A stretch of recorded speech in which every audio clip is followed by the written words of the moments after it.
Are alien artifacts sending information about our solar system to their home planet?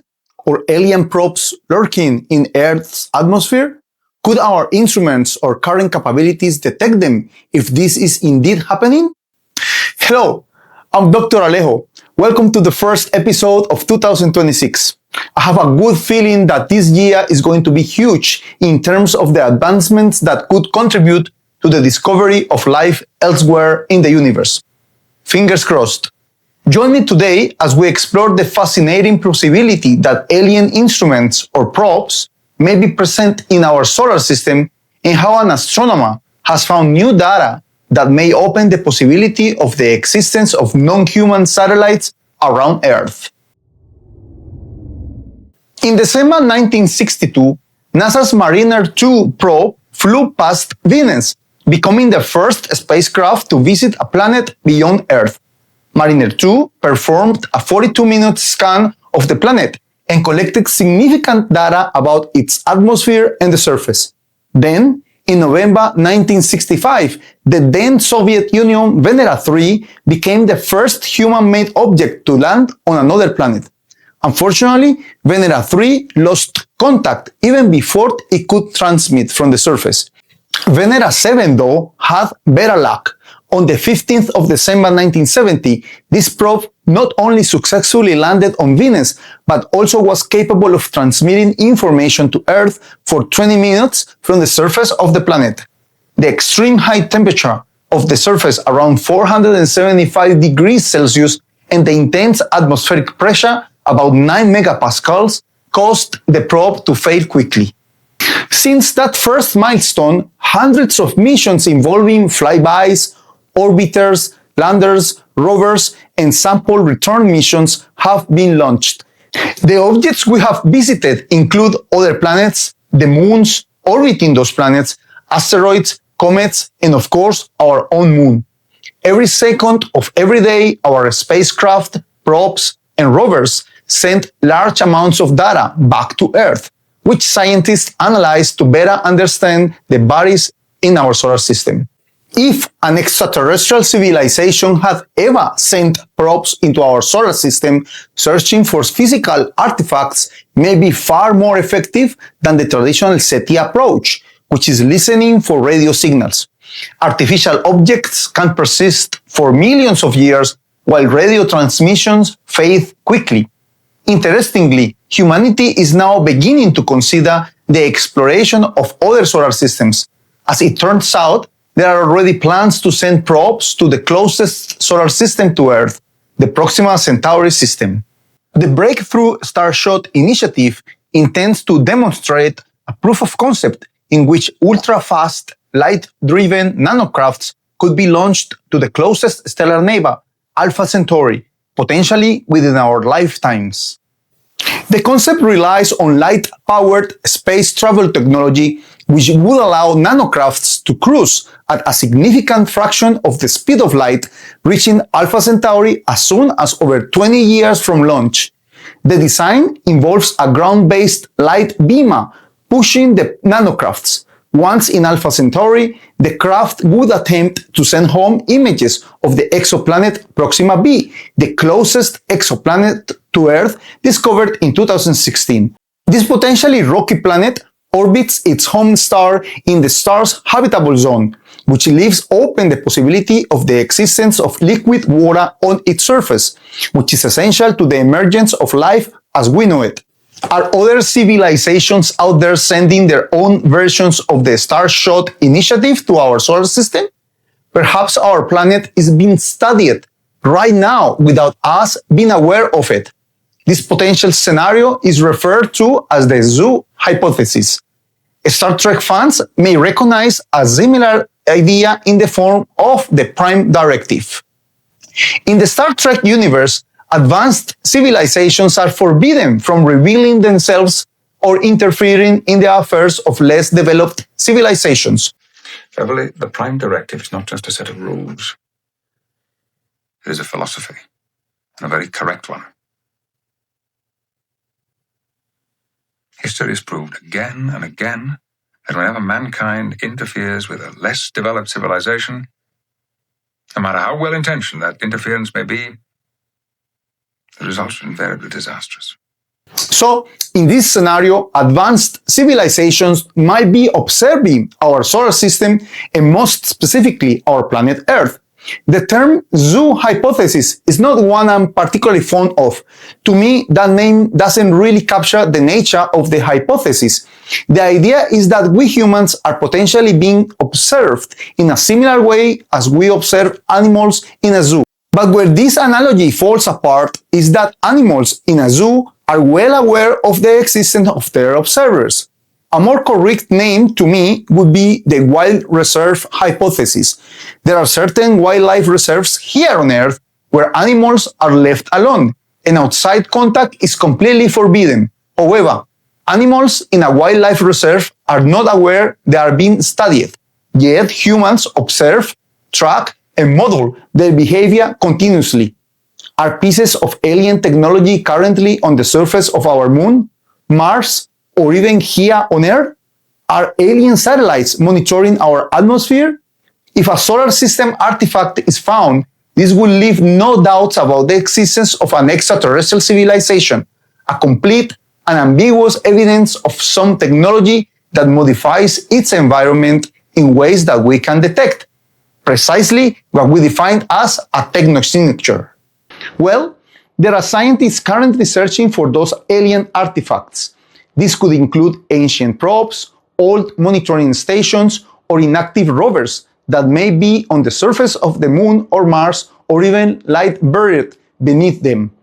Formerly known as the Search for Extraterrestrial Artifacts, or SETA, this branch of SETI aims to find evidence of alien technology in our solar system. The term SETA was deprecated by suggestion of the very own Frank Drake during the ad hoc committee on SETI nomenclature held in March 2018 for considering it part of the general SETI activity. About 97% of Mars surface has been mapped by ESA's Mars Express high-resolution stereo camera, and an abundance of satellite data is available for our moon. Taking advantage of this amount of data, several research groups are employing machine learning techniques to search for artifacts. In studies published in 2020 and 2024, researchers use areas of the moon's surface to train algorithms with the idea of finding artificial objects. The algorithm is taught that a normal area is one that doesn't have any artificial objects, but a non-normal region is one that contains human-made artifacts, such as the lunar lander modules from the Apollo 15 and 17 missions. Experiments have been conducted in which the algorithm has been fed with a large number of images, the majority of which did not contain any artifacts. For example, one experiment utilized a dataset of 8,000 images around the Apollo 15 landing site, including 10 images showing artifacts left by the mission's crew. Ultimately, the computer trained using unsupervised learning techniques successfully identified the landing module of the Apollo 15 mission. Unsupervised learning means the algorithm is not told in advance what to look for. Instead, it learns what normal looks like in the data and flags anything that deviates from the pattern as unusual. But what about extraterrestrial interlopers? These are hypothetical probes sent by extraterrestrial civilizations to explore our planetary system. With all the recent noise about 3I Atlas, this possibility began to be discussed in the mainstream media. However, despite the efforts of Avi Loeb, there was nothing that indicated an artificial origin of this object. I have a full episode dedicated to the whole controversy around 3I Atlas. I invite you to check it out. But could there be alien satellites lurking in our skies? In 1998, NASA published a photo of space debris. Unfortunately, UFO conspiracists started to claim that this was a clear picture of an artificial satellite of extraterrestrial origin, known as the Black Knight. NASA later confirmed that the picture is really a thermal blanket, which was lost during an extravehicular activity. This is a clear example of Pareidolia, or the human tendency to perceive meaningful patterns, especially faces or figures, in random or ambiguous images. Does this sound familiar? Have you heard about the famous face on Mars? Which, when observed from a different angle, the apparent Martian face was just the result of lightning effects and shadows. Or have you heard stories of the people that see the Virgin Mary or Jesus himself on a toast?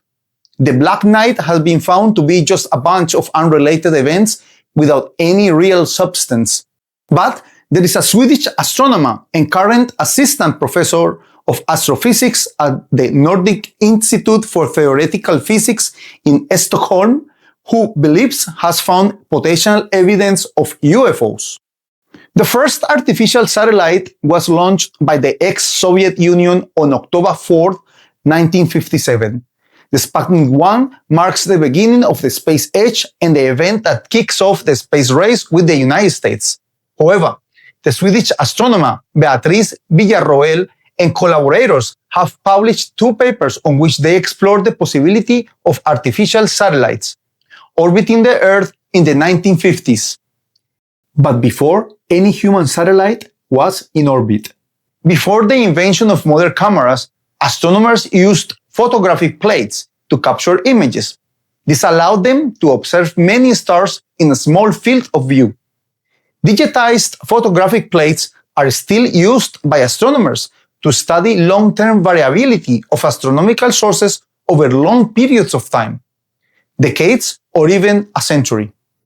Professor Villarroel and her team analyzed data from the first and second Paloma Sky surveys, finding a number of events known as transients. In astronomy, a transient is a short-lived event, something that appears in the sky, changes in brightness, and then disappears, sometimes within minutes or hours, without repeating. In essence, Villarroel and her team found star-like objects that appeared and vanished simultaneously on a 1950s plate. 9 of those lights were not visible on another plate taken before half an hour earlier. They were not observed on a third plate taken 6 days later either. Traditionally, such star-like objects have been seen as potential plate defects. But what if they are the result of solar reflections of flat, highly reflective objects in geosynchronous orbits around the Earth? This would mean that before humans launched the first satellite, there is the possibility of non-terrestrial artifacts orbiting Earth.